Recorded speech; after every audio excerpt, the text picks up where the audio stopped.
Subscribe करें हमारे channel Chishtiya mechanic को और पास वाले बेल आइकन को दबाएं ताकि हमारी वीडियोस आपके पास सबसे पहले। इसलिए कि जब तक बीवी होती है ना तो उसकी कदर नहीं होती लोगों को, जब चली जाती है तो तब पता चलता है कि तेरी औकात क्या है। और एक बात आपसे कहता हूं, हंसी में न लेना, ये बात समझो, बीवी पैर की जूती नहीं है, लेकिन बीवी सर का ताज भी नहीं है। जो लोग बीवियों को गुलाम और कनीज की हैसियत से रखते हैं, थोड़ी थोड़ी मामलात में उनको डांटते हैं, गालियां देते हैं, माँ बहन निकालते हैं, उनको चाहिए मेरे अजीज, अगर जन्नत में भी बीवी ना हो तो जन्नत का हुस्न भी इंसान को अधूरा लगता है। हुस्न जन्नत भी इंसान को अधूरा लगे, ये दुनिया क्या है। अरे नादान, जुमा के दिन औरतें घर से चली जाती है तो घर सुना सुना लगने लगता है। आखिर क्या होता है, घर में फ्रिज भी है, घर में बर्तन भी है, तिजोरियां भी है, कपड़े भी है, दौलत भी है, फिर बीवी के सिर्फ घर से निकल जाने से वो रौनक कहां चली जाती है। इससे पता चला कि बीवियां घर की रौनक है, बीवी घर की जन्नत है, उसके बगैर अपनी जिंदगी मुकम्मल नहीं हो सकती। लेकिन हाँ, जिन लोगों ने औरतों को किबला बना लिया है, काबा बना लिया है, हुजूर ने उन पे भी लानत फरमाई है। जो पैर की जूती बना ले उन पे भी लानत, और जो सर का ताज बना ले उन पे भी लानत। फिर किसको हुजूर ने सराहा? बीवी दिल की पिसली के करीब से पैदा हुई है, और जो पिसली दिल के करीब थी उससे पैदा हुई, इसलिए ये दिल के करीब रखने की चीज है। इसको ना सर पे रखो ना पैर पे रखो, बल्कि इसको दिल के करीब रखो। और मैं तो लोगों को कहता हूं, जब बीबियां फरमाइश करती है, औरतें नहीं सुन रही इसलिए कह रहा हूं, जब बीबियां फरमाइश करती है तो लोग सोचते हैं अरे छोड़ यार, उनका तो रोजाना का यही है, ये ला दो, वो ला दो, वो ला दो। लाया करो, इसलिए कि उनकी फरमाइश पूरी की जाती है तो खुदा उस पर वो इनाम अता करता है जिस पर तुम तसव्वुर नहीं कर सकते। जब औरतों के मजमे में बयान करता हूं तो उनसे कहता हूं कि ऐसी फरमाइश मत करो कि शौहर पूरी ना कर सके, लेकिन आपसे कहता हूं फरमाइश किया करे और अपने बस में हो तो लाया करो, बस में नहीं हो तो समझा लिया करो, डांटा मत करो। क्यों?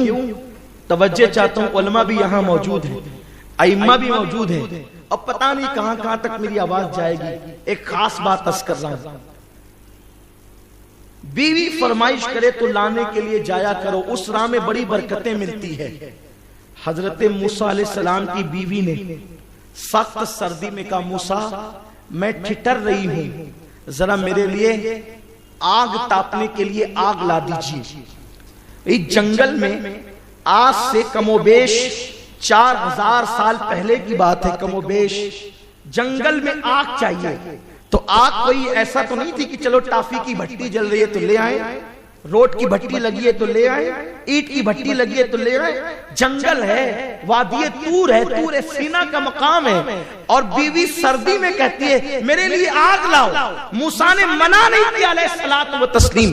अब तक मूसा को नबुव्वत नहीं मिली, वो मूसा जो जनाब शुएब की बकरियां चराते हैं, बीवी को वापस ला रहे हैं, और बीवी ने कहा आग चाहिए, आग लाना मुमकिन न था, किया, सोचा बीवी ने मांगा है, चलो कोशिश तो करते हैं, आग ला, और आवाज आई अल्लाह अकबर, या मूसा इन्नी अनल्लाह, अल्लाह अकबर। फिर खुदा ने हम कलामी का शरफ उनको अता फरमाया, आग लाने गए थे बीवी के लिए, अल्लाह ने नबुव्वत और रिसालत अता फरमाया। खुदा की देन का मूसा से पूछिए अहवाल, आने जाए और पैगंबरी मिल जाए। लेकिन आग किसके लिए, मुतालबा किसका पूरा कर रहे थे? हजरत मूसा अलैहिस्सलाम मुतालबा किसका पूरा करते? बीवी का मुतालबा पूरा। इसका मतलब बीवी का मुतालबा पूरा करने के लिए घर से निकलो तो खुदा मिल जाता है। अगर उसमें इखलास होती, इसका मतलब बीवी टिश्यू नहीं है कि आप पसीना पोंछ करके फेंक, नहीं, अल्लाह ने उसको दिल की पिसली के करीब। बहरहाल अर्ज कर रहा था कि उस शख्स ने, बेचारे ने सोचा नहीं था कि मेरे जाने के बाद मसला इतना गंभीर हो जाएगा, और बीवी को पहुंचा दिया, अकेले अकेले रहने लगा। तो लोगों से बहुत टेंशन में रहता था। किसी ने कहा एक काम कर, इमाम आजम के पास जा, इन्नमा यख्शल्लाह मिन इबादिहिल उलमा, जो अल्लाह से डरने वाला इल्म वाला होता है फिर उस कैसे वो तजल्लियात बिखेरता है। इमाम आजम के पास उसने कहा मसला तो सब लोग हल कर चुके हैं ना, اس نے کہا جا تو صحیح امام کے پاس. امام کے پاس آیا, سارا سوال بیان کیا. اب جب سوال بیان کیا تو امام اعظم نے کہا کس نے کہا طلاق ہوئی؟ طلاق تو نہیں ہوئی, جا تیری بیوی تیرے نکاح میں باہر نہیں نکلی. اوہو, وہ تو بہت خوش ہو گیا. سوچو جو بیوی کو مطلقہ سمجھ کر کے گھر پہنچا چکا ہو اور گویا کہ جس کی ساری آس ٹوٹ گئی ہو, بتاؤ اس کو نکاح کرتے وقت جتنی خوشی نہیں ہوئی ہوگی نا, سوال کا جواب سنتے وقت اس کو اتنی خوشی ہوئی. اس کی خوشی کی انتہا نہ رہی. وہ تو بیوی کو لایا, شان سے رہنے لگا, لیکن پورے کوفہ کے اندر ہلہ مچ گیا. پہلے کی طرح اب بھی نعمان اپنی عادتوں سے باز نہیں آیا. اب بھی وہ غلط مسئلے بیان کرتا ہے. دیکھا کتنا واضح مسئلہ ہے, چھوٹا سا مسئلہ ہے اور غلط بتا دیا. جب یہ سارے لوگ اہل علم اس طرح کے پرچار سے دو چار ہوئے تو کسی نے کہا یار حق اور دیانت کا تقاضا یہ کہ اس سے چل کے پوچھنا چاہیے کہ اس نے یہ غلط مسئلہ کیوں بیان کیا, اپنی آخرت کیوں خراب کی غلط مسئلہ بیان کرتے. طلاق ہونے کے بعد طلاق نہیں بھی یہ کیوں کہا؟ چلو تو صحیح, دیکھیں تو صحیح.